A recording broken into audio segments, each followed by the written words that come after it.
E aí pessoal, beleza? Bem-vindos a mais um vídeo aqui do seu canal do YouTube. Eu sou o Thiago Miriam e você está assistindo o canal Lição a Dolly. Hoje nós vamos continuar o nosso estudo sobre as profecias de Daniel de acordo com a lição da Escola Sabatina dos Adolescentes. Então já pega sua Bíblia aí pra gente estudar junto. Algumas lições passadas nós vimos que Nabucodonosor teve um sonho de uma estátua e que cada metal dessa estátua era um império que viria depois de Nabucodonosor, que também estava na estátua na cabeça de ouro. Depois nós vimos um sonho de Daniel, que ele viu 4 animais. E esses 4 animais vieram para dar mais características àqueles impérios de metal que a gente havia visto. Que era asas, 4 cabeças, um lado maior que o outro, um dragão e tudo mais. Então deram outras características a esses impérios. E na lição dessa semana, em Daniel capítulo 8, nós vamos ver mais uma visão que Daniel teve. Dessa vez ele viu 2 animais apenas, um carneiro e um bode. Um carneiro que avançava para o oeste, para o norte e para o sul, não tinha nenhum bicho que conseguia resistir a ele, e ele tinha uma característica interessante. Ele tinha um dos chifres maior do que o outro. E na lição passada nós vimos que tinha um animal que ele tinha essa característica, que era o urso, que tinha 3 costelas na boca. Ele tinha um lado maior do que o outro. Então, nós vemos aqui que Deus continua a visão da semana passada, com algumas características mais você vai ver daqui para frente. Então esse império representa a Pérsia e a Média. Como nós vimos no urso também, um lado dele era maior que o outro, nesse caso o carneiro ele tinha um chifre maior do que o outro. Essa interpretação você pode ver na continuação da história, que também está no capítulo 8. Depois disso nós vemos um bode. Esse bode tinha apenas um chifre e ele estava furioso. E esse bode, menino, esse bode ele veio numa velocidade, atacou o carneiro que tinha um chifre maior que o outro, derrubou o carneiro, matou o carneiro, pisou o carneiro, acabou com o carneiro ali mesmo.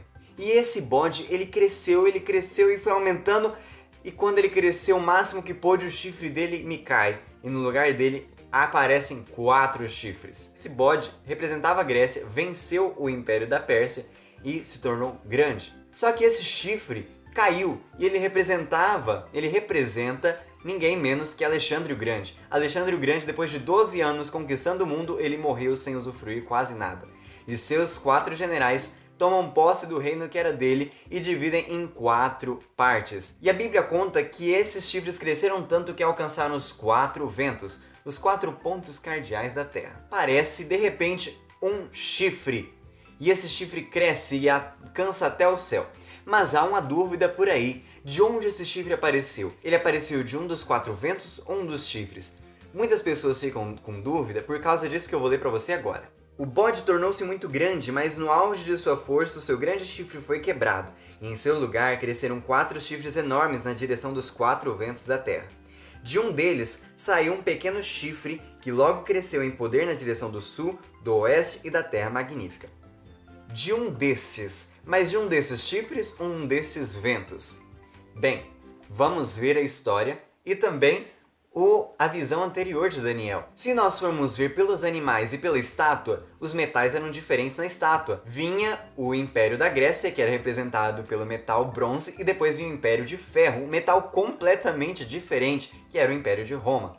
Os animais também. Tínhamos o leopardo, que era uma espécie de animal ali, com 4 cabeças, mas era uma espécie. E depois vinha um dragão, uma espécie completamente diferente, um reino completamente diferente.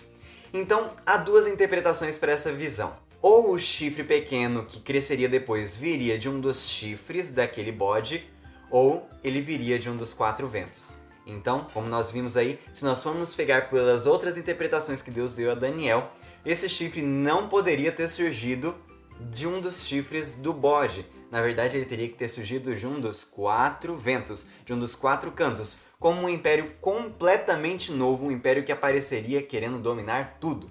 Então esse chifre não apareceu de um dos chifrinhos ali, beleza? Ele apareceu de um dos 4 ventos, de um dos 4 pontos cardeais, se tornou um império, cresceu e se tornou muito poderoso. Esse chifrinho, então, ele teria que ser um império futuro, Roma.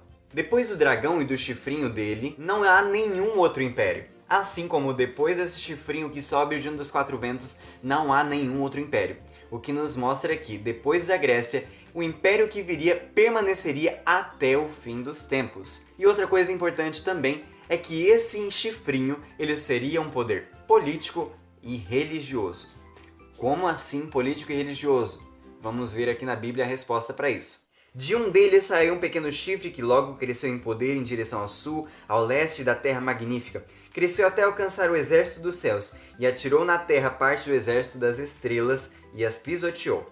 Tanto cresceu que chegou a desafiar o príncipe dos exércitos, suprimiu o sacrifício diário oferecido ao príncipe, e o local do santuário foi destruído. Por causa da rebelião, o exército dos santos e o sacrifício diário foram dados ao chifre. Ele tinha êxito em tudo o que fazia, e a verdade foi lançada por terra.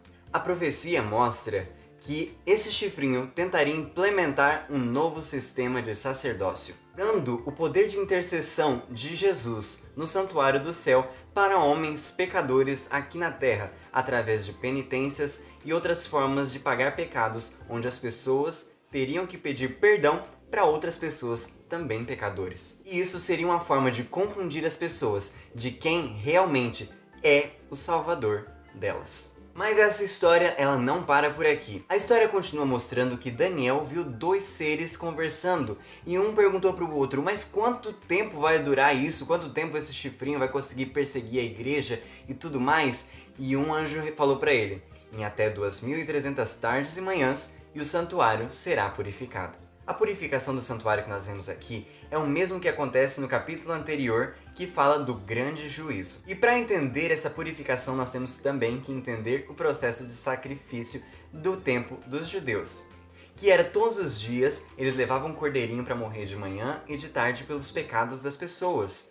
Mas uma vez no ano, o sumo sacerdote entrava no lugar santíssimo e ele pedia perdão pelos pecados do povo através do sacrifício. Ele perdoava tanto o povo quanto o próprio santuário era purificado. E a própria Bíblia nos mostra a interpretação dessas 2.300 tardes e manhãs. Lembra do significado que um dia é igual a um ano, 2.300 tardes e manhãs seriam 2.300 anos. Esse processo se iniciou em 457 a.C., com a liberação do povo para voltar e reconstruir Jerusalém através do rei Artaxerxes, da autorização dele. E terminou-se, se você fizer os cálculos aí, em 1844. Jesus começou a purificação do santuário, que era o mesmo que acontecia aqui no santuário terrestre. Assim, começou no céu o juízo investigativo. Um juízo que está acontecendo até os nossos dias. Assim como na lição da semana passada, na visão que Daniel teve, que nós vimos na semana passada, nós vemos que Deus está no controle de toda a história. Ele sabe o que passou, o que está acontecendo, o que vai acontecer também. E Ele sabe o melhor para mim e para a sua vida. Algumas pessoas acabam achando que já foram longe demais na vida e que não tem chance para elas. E para você que pode estar pensando isso, eu digo para você, Jesus é o nosso sumo sacerdote. Ele morreu por mim e por você como nosso sacrifício. Ele não morreu de graça, ele não foi sacrifício por mim e por você de graça. E pode ter certeza que ele não vai desistir de mim e de você em hipótese nenhuma. Então, no momento em que você pensar que não tem mais chance para você, tire isso da sua cabeça, ajoelhe-se e peça para Deus. Fala para Ele que você precisa de uma mudança na sua vida e pode ter certeza que Ele vai te ajudar.